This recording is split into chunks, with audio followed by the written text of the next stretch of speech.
इंदापूर तालुक्यातील तमाम मतदार बंधू आणि यांना दिपाळीच्या प्रथमतः शुभेच्छा देतो. उपस्थित असलेल्या पत्रकारांना सुद्धा दिपाळीच्या शुभेच्छा देतो.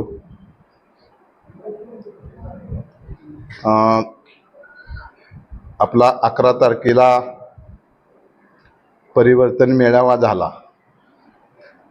परिवर्तन मेळाव्यामध्ये आम्ही जाहीर केलं होतं की पक्षाची उमेदवारी जोपर्यंत जाहीर होत नाही तोपर्यंत आपण कोणत्याही प्रकारचा निर्णय त्या ठिकाणी घ्यायचा नाही. शेवटी आदरणीय पवारसाहेब, आदरणीय सुप्रियाताई सुळे यांच्यावरती आमचा पूर्ण विश्वास होता आणि आहे. आज त्यापूर्वी परिवर्तन मेळावा झाला. त्या मेळाव्यामध्ये आम्ही परिवर्तन मेळावा एकत्रितपणे घेतलेला होता. त्यामध्ये प्रवीण माने असतील, भरतशेठ शाह असतील, या तिघांच्या माध्यमातून त्या ठिकाणी मेळावा घेतला आणि अनेक आबा मोहोळकर असतील, त्यानंतर फडतरे आबा असतील, कांतीलाल झगडे असतील, त्याचप्रमाणे आमचे तुषार जाधव सभापती असतील, ही सर्व त्या मेळाव्याला उपस्थित होते. आणि त्या मेळाव्याच्या अगोदर ज्यावेळेस 7 तारखेला प्रवेश होता, शेवटी तालुक्यातल्या जनतेला काही गोष्टी माहीत झाल्या पाहिजे. त्या खोटा नाटा मॅसेज कुणी पसरवत असेल यापासून आम्ही तर काही लबाड बोलणारे कार्यकर्ते नाही. पण 6 तारखेला रात्री मला प्रवीण मानेच्या घरून त्यांच्या मोबाईलवरतून फोन आला आणि त्यांनी मला सांगितलं की आपण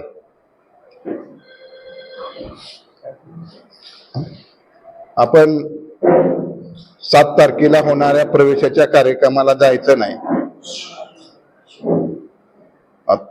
आणि आपण एकत्रित बसून पुढचा काय निर्णय असेल ते घेऊया. त्यानंतर काही गोष्टी मनामध्ये ठेवाव्या लागतात. त्यानंतर कधीतरी कुणी काय बोललं तर त्यावेळेस मी स्पष्टपणे त्या गोष्टीवरती बोलेल. परंतु लोकांच्या मनामध्ये परिवर्तन मेळावा झाला आणि त्यानंतर हा विस्फोट का झाला या गोष्टीचं सुद्धा लोकांना माहिती पाहिजे. 7 तारखेला सकाळी भरतशेठ त्या ठिकाणी आले होते, आबा फडतरे होते. त्यांनी सांगितलं की आपण पक्षाचा निर्णय अजून होयच आहे, पण जर पक्षाचा निर्णय झाल्यानंतर आपण दोघांचेही फॉर्म त्या ठिकाणी भरून ठेवूया. एकदा मध्यस्थी माणसानं सांगितल्यानंतर हे तिघांनी आपण हा मेळावा घेतला होता, तर मध्यस्थी माणसाचं ऐकलं पाहिजे ही माझी भूमिका राहिली.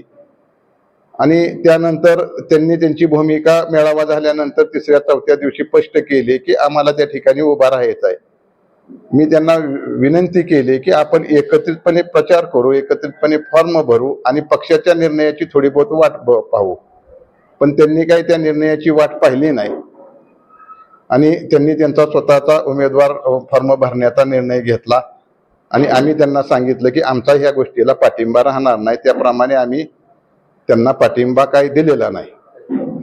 आता प्रश्न येतोय की गेल्या 11 तारखेपासून शेवटी अन्याय झाला कोणावरती, अन्याय केला कोणी, यापेक्षा आता महत्वाचं आहे की अन्याय पचवण्याची शक्ती सुद्धा आमच्यामध्ये परमेश्वराने या ठिकाणी दिलेली आहे. शेवटी राजकारणामध्ये एकदा गोष्ट झाली तर ती सहन करेल, पण 3-3, 4-4 वेळेस अशा गोष्टी झाल्यानंतर सहन करण्याची क्षमता इतर लोकांपेक्षा तुमच्या सर्वांच्या इंदापूर तालुक्याच्या जनतेच्या आशीर्वादानं माझ्यामध्ये आहे. आणि खऱ्या अर्थानं लोकांना खूप तळमळ वाटली. त्यामुळं 11 तारखेला लोकांनी आमच्या सर्वांवरती विश्वास ठेवून त्या ठिकाणी प्रचंड संख्येनं त्या मेळाव्याला त्या ठिकाणी उपस्थिती दावली. परंतु मी हुरळून गेलो नाही, माजून गेलो नाही, उतलो नाही. मी ठरवलं की जोपर्यंत पक्षाचा निर्णय येत नाही तोपर्यंत आपण कोणत्याही प्रकारचा निर्णय पुढे घ्यायचा नाही. त्यानंतरच्या 3ऱ्या दिवशी मी शेटपळगड या ठिकाणी गेलो होतो मेळावा झाल्यानंतर. खरं तर मला मेळाव्या दिवशीच त्या ठिकाणी सांगायचं होतं की आमच्या 5 जणांपैकी नाही कोणाला दिलं तरी चालेल, मला नाही दिलं तरी चालेल, त्या ठिकाणी लोकनेते आदरणीय ज्यांनी 50 वर्ष या इंदापूर तालुक्याची सेवा केली अशा भाऊंची कन्या पद्माताई यांना तिकिटाची मागणी तुमच्या माध्यमातून मी करू शकत नव्हतो, कारण मला 11 तारखेपासून 29 तारखेपर्यंत मीडियाला न येण्याचा माझा त्या ठिकाणी विषय होता. तर मीडिया समोर आलं तर तुम्ही आम्हाला उलटसुलट प्रश्न विचारले असते, म्हणून आम्ही त्या ठिकाणी मीडिया समोर आलो नाही. परंतु 3-4 दिवशी शेटपळ गडीमधल्या मुलांना मी सांगितलं की तुम्ही राजूदादांकडे जावा आणि त्या मार्फत पवार साहेब ताईंकडे हा निरोप पोचवा की माझं वैयक्तिक नाही झालं तरी चालेल, पण ज्यांच्यावरती खऱ्या अर्थानं माझ्यापेक्षाही जास्त अन्याय झालाय अशा पद्माताईला त्या ठिकाणी उमेदवार दिली तर आम्हाला कोणतीही आमची अपेक्षा न ठेवता किंवा काही न ठेवता आम्ही त्यांचं काम करण्यास तयार आहे. पण त्या ठिकाणी आता आम्ही 3 पर्यंत वाट बघितली. तुम्ही सगळे पत्रकार त्या ठिकाणी होता. आतापर्यंत पद्माताईचा फॉर्म आलेला नाही, बरोबर आहे का? हा, आणि म्हणून आम्हाला ही पत्रकार परिषद घेण्याची वेळ आली. आता आम्ही ही पत्रकार परिषद घेतली. इंदापूर तालुक्यातील तमाम जनतेला मी विनंती करणार आहे, शेवटी ज्याचं जळतं त्याला कळतं. तुमची साथ हवी आणि तुम्ही ती साथ दिली तर भविष्य काळामध्ये माझ्यासारखा कार्यकर्ता शेवटी उभा राहायचा तर प्रश्न नाही. शेवटी तुमची साथ ह्याच्यासाठी हवी की उद्याच्या निवडणुकीमध्ये शेवटी आम्हाला घरी बसून चालणार नाही. शेवटी कार्यकर्ता हा तालुक्याचा कणा आहे आणि आमच्यासारख्या कार्यकर्त्यांना घरी बसलं तर खालच्या कार्यकर्त्यावर त्याला न्याय कोण देणार? त्यामुळं आम्हाला या 2-3 दिवसामध्ये दिवस बघून, कारण 2-3 दिवसामध्ये आम्हाला हा निर्णय घ्यावाच लागेल. सण आहे, परंतु सणाचा दिवस आज आम्ही काही बघितला नाही. 2 दिवसामध्ये एखादा छोटा मेळावा घेऊन या मेळाव्यामध्ये आम्हाला कोणाला तर पाठिंबा त्या ठिकाणी द्यावा लागणार आहे. साधक बाधक विचार आम्ही सर्व कार्यकर्त्यांनी केलेला आहे की शेवटी हा निर्णय घेत असताना काही जणाला तो त्याच्या मनाच्या विरोधात असेल. शेवटी आलेल्या कार्यकर्त्यांनी खऱ्या अर्थानं मला असा सपोर्ट करायला हवा होता, केला पण काही जणांचा लक्ष असं आहे की त्या ठिकाणी त्यांच्या गावच्या अडचणी असतील तर त्या अडचणी त्यांच्या सॉल्व्ह करण्यासाठी म्हणून त्यांचा विषय वेगळा असू शकतो, काही 4-2 जणांपैकी, बरोबर आहे का? हा, तर तोही विषय सोडवण्याचा आम्ही भविष्य काळामध्ये प्रयत्न करू. आज पत्रकार परिषद घ्यायचं एवढंच कारण की या तालुक्यातील लोक अजून शांत आहेत. तुम्ही शांत राहावा. आम्ही सर्व तुम्हाला जो निर्णय घेणार आहे ते तुमच्या समोरूनच आम्ही त्या ठिकाणी निर्णय घेऊया आणि कुठल्याही कार्यकर्त्याला अडचण नाही येईल असा भविष्य काळामध्ये त्यांना न्याय देण्यासाठीचा निर्णय, या तालुक्यातील काही प्रश्न सुद्धा मार्गी लागले पाहिजे हे पण आमची भावना आहे. कार्यकर्त्याला पदाच्या माध्यमातून वैयक्तिक कुठल्याच्या माध्यमातून त्याला सुद्धा न्याय मिळाला पाहिजे. सर्वसामान्य जनतेला जो वाटतंय त्या पद्धतीचा निर्णय आम्ही 1-2 दिवसाच्या काळामध्ये सर्व एखाद्या कार्यालयामध्ये, छोटा मोठा कार्यालयामध्ये आम्ही त्या ठिकाणी कार्यक्रम घेऊन हा आमचा निर्णय आम्ही जाहीर करणार आहे.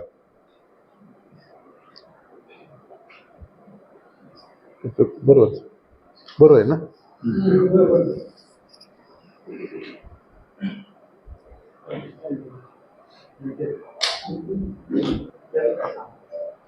काय म्हणला? 1 मिनिट तुम्ही लक्षात घ्या की माझ्यासारख्या कार्यकर्त्यावरती गेल्या वेळेस अर्ज गाडून घ्यायची नामुष्की आलेली आहे आणि अजून परत अर्ज भरायचा आणि अर्ज माघारी घ्यायचा. शेवटी आम्हाला माहित आहे की आम्ही अपक्षामध्ये जिंकू शकत नाही. आमच्यामध्येच फूट झाली तर आम्ही कसं जिंकू शकतो? हा सुद्धा त्या ठिकाणचा निर्णय आहे. म्हणजे त्या ठिकाणचं म्हणजे आम्ही विचार केला की आपण निवडणुकीला समोर जायला नको, कारण आमच्या ग्रुपमधलाच एक जण उभा राहिला असेल तर आम्ही कशाला परत अजून चौथा उभा राहण्याचा प्रयत्न करू? प्रवीण माने यांनी अर्ज भरताना आपल्याला विश्वासात घेतलं नाही का? म्हणजे जर विश्वासात घेतलं असतं, विश्वासात घेतलं म्हणजे मी तुम्हाला उल्लेख केला की आताच की बरेचसे ह्याला साक्षीदार आहेत. त्या ठिकाणी ठरलं होतं वेगळं आणि त्यांचा इरादा वेगळा होता. आणि मी कुणाला फसवत नाही. काही गोष्टी बोलायच्या नसतात, काही गोष्टी पडद्याआड बी ठेवायच्या असत्या आणि वेळ आल्यानंतर त्याही गोष्टी ओपन करायच्या असतात. पद्मताई भोसलेंचा अर्ज आला नाही असं तुम्ही सांगता. नेमकं पद्मताई भोसले त्यांचे संपर्कात होत्या का नेमकं? पद्माताई भोसले माझ्या संपर्कात नव्हता. माझा तो अधिकार नाही की त्यांना तुम्हाला तिकीट द्यायचा म्हणण्याचा. तो अधिकार पक्ष श्रेष्ठींचा आहे, पक्षाच्या नेतृत्वाचा आहे. आम्ही त्या योग्यतेचं नाही समजल्यानंतर आम्हाला वाटलं की त्या योग्यतेच्या आमच्यापेक्षा जास्त पद्माताई असतील, ज्यांनी 50 वर्ष या इंदापूर तालुक्याची सेवा केली आणि फोटो सुद्धा त्यांचा त्या शंकरराव भाऊंचा ह्यांच्यावरती असतो. त्यांनी सुद्धा मोठ्या मनाने आपल्या घरातली एक बहीण म्हणून या ठिकाणी त्यांनी बी प्रयत्न करणं गरजेचं होतं त्यांना आणून या ठिकाणी बसवण्याचं. हेतू आमचा काही वाईट नाही. हेतू आमचा हे होता की आदरणीय पवार साहेबांच्या तुतारीचा उमेदवार निवडून आला पाहिजे. परंतु ते करत असताना काय आमचाही 30 वर्षाचा राजकीय अनुभव आहे. या अनुभवामध्ये आम्हाला असं वाटत नव्हतं की आता दिलेला उमेदवार हे तिथपर्यंत पोहोचू शकतोय आणि म्हणून आम्ही त्या ठिकाणी एक पर्याय सुचवला होता की बाबा ह्या जर व्यक्तीला तिकीट दिलं तर सगळा तालुका एक होईल आणि मोठ्या मनानं त्या निवडून येतील आणि त्यांना सुद्धा न्याय मिळेल. कुठेतरी परिवर्तन व्हायच्या अगोदर परिवर्तन मध्ये बिघाड झाला. परिवर्तन व्हायच्या अगोदर नाही, परिवर्तनचा विषय तो वेगळा आहे. आता त्या गोष्टी मी बोलू शकत नाही, कारण काही घरातल्या गोष्टी असतात ते भरत शेठला माहित आहेत.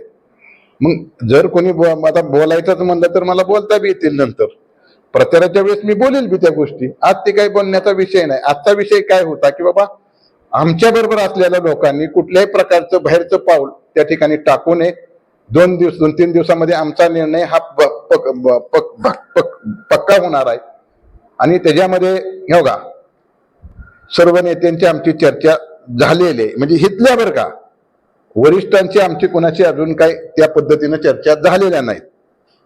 जर आम्हाला योग्य वाटलं की ह्या लोकांच्या हिताचं आहे, लोकांच्या दृष्टीनं महत्वाचं आहे, आमची काय कामं असतील ती मार्गी लागतील, वैयक्तिक राजकीय बी काही विषय आहेत तेही व्यवस्थितपणे मार्गी लागतील आणि भविष्यात जे आमच्यावर अन्याय झालाय हिथं सगळ्यांवरती म्हणजे झालाय, माझ्यावर झाला, भरत शेठवर झाला, आबांवरती झाला, फडतरे आबावरती झाला असेल, हा अन्याय हिथं बसलेलाच नाही, अनेक लोकांवरती म्हणजे अन्याय म्हणजे आम्ही कुठल्या पक्षालाही करत नाही. ही तालुक्याचा विषय. उद्या हा विषय काय जातोय की तो राज्य लेवलवर जातोय. आमचा विषय फक्त तालुक्यापुरता आहे. आम्ही कुठल्याही वरच्या नेत्यांना आम्ही काय म्हणत नाही. पण अन्याय हा कसा असतो की बाबा ठीक आहे आपापसात बोललेले तर हा सुद्धा अन्याय आहे, दिलेला शब्द न पाळणं हा सुद्धा अन्याय आहे. एवढाच आमचा विषय, ह्याच्यापेक्षा जास्त म्हणजे काही हे नाही.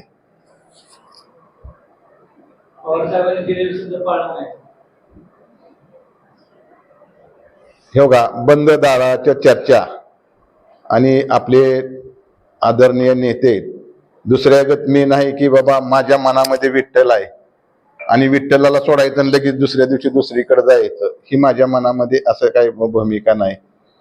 कुणी शब्द दिला काय मला संतोष आहे की मी स्पष्टपणे सांगतो मला शब्द दिला नव्हता. चला म्हणजे आपण काय काय गोष्टी बोलायच्या नसतात, मला शब्द दिला नव्हता. झाल्या गेल्या गोष्टी आज संपलेल्या आहेत. त्यामुळे आपण पुढे कसं म्हणायचं काय? नाही पवार साहेबांनी मला शब्द दिला नव्हता. आजही तेवढी श्रद्धा आहे का जेवढी पहिली होती? श्रद्धा असायला काय अवघा संतोष आहे की अवघा शेवटी आमच्या आयुष्याचा प्रश्न आहे. शेवटी 30 वर्ष आम्ही काम केलंय.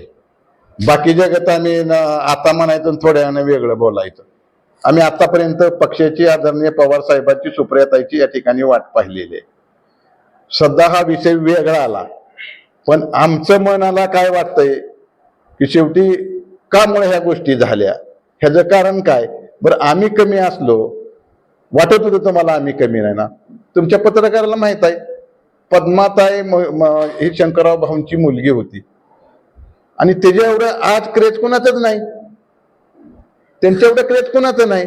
मग त्यांचं नाव आम्ही दिलं असताना का मुळे त्या तिथं उमेदवारी म्हणजे शेवटी कुठेतरी आम्हाला विश्वासात तरी घ्यायला पाहिलं होतं त्या उमेदवारीच्या बाबतीमध्ये. तिन्ही उमेदवारातले तुमच्या विचारधारेचे उमेदवार कोण वाटतं? हा 3 प्रमुख उमेदवार राहिले. हा तुमच्या विचारधारेचा उमेदवार कोण वाटतं? आता विचारधारे तर आम्ही तर सगळ्याच्याच विरोधात बोलून बसलोय आणि सगळ्यांनाच टांगा दिलेत. आता आम्हाला दगडापेक्षा वीट माव कुणाला तर म्हणावंच लागणार आहे. तुमचा पाठिंबा कोणाला आहे? अहो भविष्यात पाठिंबा आम्ही 2 दिवसानंतर मला सांगतो की मग आता इथं सांगितलं नसतं का? हो का आम्ही स्पष्ट बोलणार आहे. अजूनपर्यंत आमचा कोणताही निर्णय झालेला नाही, स्पष्टपणाने तुम्हाला सांगतो. ह्याच्यामध्ये खोटं काही नाही. बरोबर आहे का शेठ? आम्ही फक्त तुमच्या समोर का आलो की लोकांच्या मनामध्ये आम्ही सांगितलं होतं की 29 तारखेपर्यंत आम्ही वाट पाहणार आहे. 29 तारखेला आम्ही शेवटी आमची लोक आमच्यापासून बगलेला जाऊ नये याकरता आम्ही प्रेस घेतोय. तसं एक तुमच्या बोलण्यावरून असं वाटतंय की आश्रम पाटील योग्य उमेदवार नाही, प्रवीण माने तुम्हाला फसवले, या सगळ्या गोष्टी आहेत. याचा अर्थ तुमचा कल हा भरणे मामांकडे आहे. तुम्ही असं कसं म्हणताय की भरणे मामाकडे कल आहे? भरणे मामाच्या विरोधात मी बोललोय मी त्या दिवशी. हा? कल म्हणजे हो का त्यांनी नाही का मला फसवलं? मग आम्ही काय म्हणतो की आता आम्हाला इथनं दगड आणि मीठ निवडायचंय ना. आता शेवटी हो का एक मिनिट आहे का? हो का कार्यकर्त्यांचा कल उद्या भविष्याचा बी विचार करायला लागेल. शेवटी कार्यकर्ता 5 वर्ष होरपळला, गेल्या वर्षी आम्ही चुकीचा निर्णय घेतला. काय झालं? पाण्याचा प्रश्न सुटला नाही, बंधाऱ्याचे प्रश्न सुटले नाहीत, आरोग्याचे प्रश्न सुटले नाही. आम्ही वेळोवेळी ओरडतोय. तो सुद्धा विषय तालुक्याच्या दृष्टीनं महत्वाचे आहेत. हे सुद्धा आम्हाला सगळ्या कार्यकर्त्याचं म्हणणं आहे. हे बी गोष्टी मार्गी लागल्या पाहिजे. वीट म्हणून कोण बरं वाटतंय? हा वीट म्हणून कोण बरं नाही आता 2 दिवसानं कार्यकर्ते सांगतील की हो का जरी हो का ठीक आहे का ना घरी तर बसता येणार नाही आम्हाला. आता कुठलीही मत हात लावल्याशिवाय कशी कळणार आहे वीट? चला